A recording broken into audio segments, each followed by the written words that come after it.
একদল বণিকের কাফেলা দামেস্ক থেকে মক্কার পথে মরুভূমি পার হচ্ছিল। সূর্য তখন ধীরে ধীরে অস্ত যাচ্ছিল, আর চারপাশে কেবল ধুধু বালুরাশি। A group of merchants was traveling through the desert on their way from Damascus to Mecca. The sun was slowly setting, and all around them was endless sand. এক সময় তারা এক নির্জন জায়গায় এসে পড়ল। হঠাৎ এক বৃদ্ধ পথিক এগিয়ে এসে বলল, এই মরুভূমিতে রাতে থাকা বিপজ্জনক, এখানে এক অদৃশ্য পাহারাদার ঘোরাফেরা করে। At one point, they arrived at a deserted area. Suddenly, an old traveler approached and said, "It is dangerous to stay in this desert at night. An invisible guardian roams here." কাফেলার কেউ তার কথা গুরুত্ব দিল না। তারা শিবির স্থাপন করল, আগুন জ্বালিয়ে রাতের খাবার খেল এবং তারপর ঘুমিয়ে পড়ল। No one in the caravan took his word seriously. They set up their camp, lit a fire, had their dinner, and then went to sleep. রাতের গভীরে হঠাৎ এক ভয়ানক চিৎকার শোনা গেল। এক যুবক আতঙ্কিত কণ্ঠে বলল, আমি দেখেছি। এক অদৃশ্য ছায়া আমাদের দিকে এগিয়ে আসছিল। In the middle of the night, a terrifying scream was heard. A young man, in a panicked voice, shouted, "I saw it." A shadowy figure was moving toward us. সবার মাঝে ভয় ছড়িয়ে পড়ল।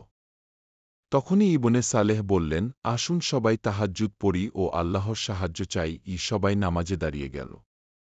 Fear spread among everyone. At that moment, Ibn Sail said, "Let's all pray tahajjud and seek Allah's protection." Everyone stood up for prayer. তখনই এক অলৌকিক ঘটনা ঘটল। পুরো আকাশের চারপাশে এক অদ্ভুত আলোর রেখা দেখা গেল, যেন কোনো অদৃশ্য শক্তি তাদের রক্ষা করছে।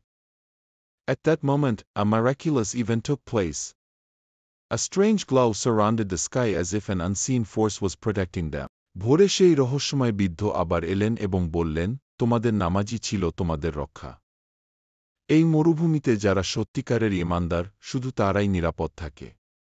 At dawn, the mysterious old traveler returned and said, "Your prayers saved you.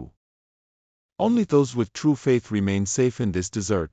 এরপর সেই বৃদ্ধ ধীরে ধীরে মিলিয়ে গেল, আর কেউ তাকে কখনো দেখেনি। কাফেলার সবাই বুঝল, আল্লাহর রহমত ছাড়া কেউ নিরাপদ নয়, আর সত্যিকারের পাহারাদার হল ঈমান ও নামাজ। Then the old man slowly disappeared, never to be seen again.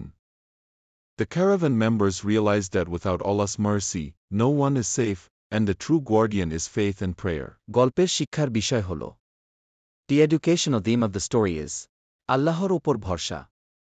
বিপদের মুহূর্তে মানুষ ভয় পেয়ে যায়, কিন্তু যারা আল্লাহর ওপর ভরসা করে, তারা রক্ষা পায়।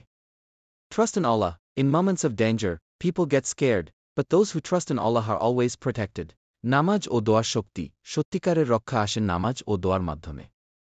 তাহাজ্জুদ নামাজ বিশেষভাবে আল্লাহর রহমত আনে। The power of prayer and supplication. True protection comes through prayer and supplication. The tahajjud prayer, in particular, brings Allah's mercy. আমাদের করণীয় কি? What are our responsibilities?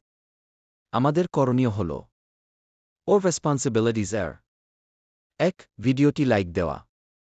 Like the video. 2. ভিডিওটি বারবার দেখা। Watch the video repeatedly. 3. এরকম video পেতে চ্যানেলটি subscribe করা। Subscribe to the channel to get more videos like this. 4. প্রতিটি বাক্যের চর্চা করা। Practice each sentence. 5. এবং আপনার মতামত কমেন্টে প্রকাশ করা। And express your opinion in the comments.